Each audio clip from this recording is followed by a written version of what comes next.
वीरान हवेली की चुड़ैल शहर के बाहरी इलाके में, जहां घनी आबादी खत्म होती थी, एक पुरानी विशाल हवेली थी जिसे लोग भूतों वाली हवेली के नाम से जानते थे।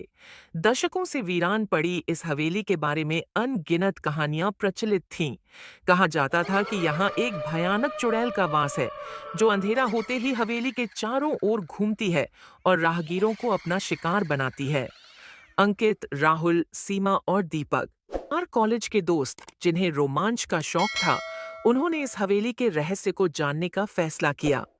अंकित, समूह का सबसे बहादुर और नेतृत्वकर्ता, हमेशा ऐसी चुनौतियों की तलाश में रहता था।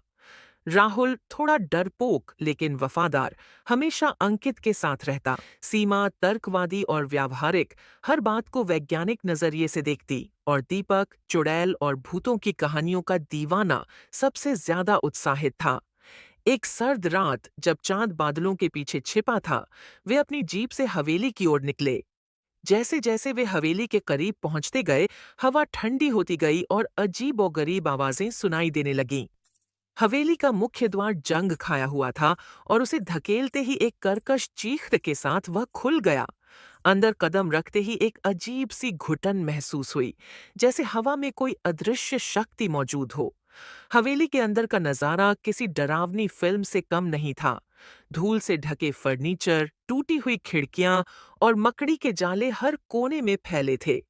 चांद की धुंधली रोशनी खिड़कियों से अंदर आ रही थी, जिससे अजीबोगरीब परछाइयां बनती और बिगड़ती थीं। उन्होंने सबसे पहले हॉल से शुरुआत की। दीपक ने अपना कैमरा निकाला और वीडियो रिकॉर्ड करना शुरू किया। मुझे पहले से ही डर लग रहा है, राहुल ने फुसफुसाते हुए कहा। सीमा ने उसे दिलासा देते हुए कहा, यह सब बस मन का वहम है राहुल, यहाँ कुछ नहीं है। वे ऊपरी मंजिल की ओर बढ़े। सीढ़ियां चरमरा रही थीं और हर कदम पर एक अजीब सी आहट सुनाई देती थी। ऊपरी मंजिल पर कई कमरे थे, सभी बंद पड़े थे। अंकित ने एक कमरे का दरवाजा खोलने की कोशिश की, जो जंग लगे ताले से बंद था। तभी उन्हें पीछे से किसी के गुनगुनाने की आवाज सुनाई दी। चारों चौंक गए। उन्होंने तुरंत पीछे मुड़कर देखा, लेकिन वहां कोई नहीं था। शायद यह सिर्फ हवा थी, अंकित ने कहा, खुद को और दूसरों को समझाने की कोशिश करते हुए। वे अगले कमरे की ओर बढ़े, जो खुला हुआ था।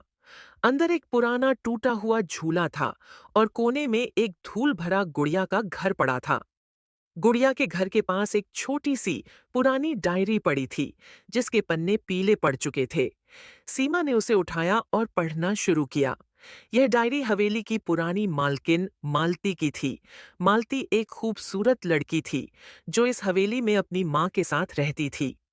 डायरी में लिखा था कि मालती को गांव के एक गरीब लड़के रवि से प्यार हो गया था, लेकिन मालती की माँ इस रिश्ते के खिलाफ थी।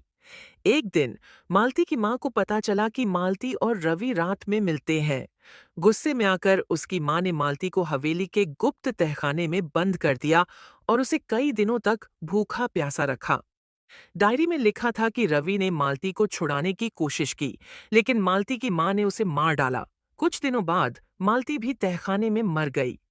मरने से पहले मालती ने एक भयानक प्रतिज्ञा की थी कि वह अपनी माँ से और इस हवेली से बदला लेगी, और जो कोई भी इस हवेली में कदम रखेगा, उसे वह नहीं छोड़ेगी। डायरी के आखिरी पन्ने पर एक खूनी हाथ का निशान था और उसके नीचे लिखा था, अब मैं चुड़ैल बन चुकी हूँ।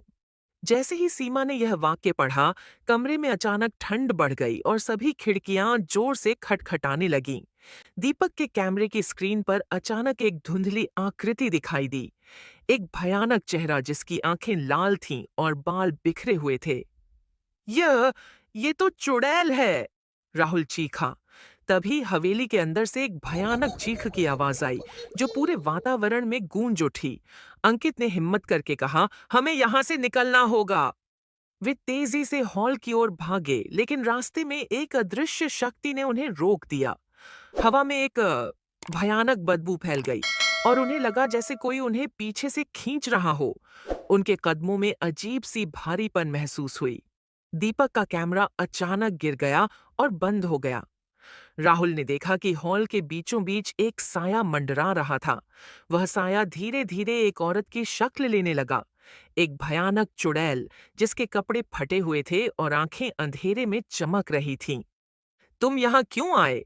चुड़ैल की आवाज गूंजी जो किसी बूढ़ी औरत की तरह कर्कश थी। यह मेरा घर है, तुम सबको मरना होगा। अंकित ने हिम्मत करके कहा, हम तुम्हें कोई नुकसान नहीं पहुंचाना चाहते। हम बस ये जानना चाहते थे कि तुम यहाँ क्यों हो। चुड़ैल ने एक भयानक हंसी हंसते हुए कहा, वहां एक और अजीब सा संकेत बना हुआ था। हमें इसे जलाना होगा, सीमा ने चिल्लाकर कहा। मालती ने कहा था कि वह अपनी मां से बदला लेगी, लेकिन शायद उसकी आत्मा को शांति मिल सकती है अगर यह डायरी जला दी जाए। अंकित ने तुरंत अपनी जेब से लाइटर निकाला और डायरी को जलाने की कोशिश की, लेकिन हवा के तेज झोंके से आग बुझ गई। चुड़ैल और भी भयानक होती जा रही थी और उसकी आंखें आग की तरह चमक रही थीं। यह इतना आसान नहीं होगा। चुड़ैल की आवाज और तेज हो गई। तुम यहां से जिंदा नहीं जाओगे। राहुल ने देखा कि हॉल में एक पुराना तेल का लैंप रखा हुआ था। उसने हिम्मत करके लैंप उठाया और उसे डायल पर फेंक दिया। लैंप के तेल ने डायरी को पकड़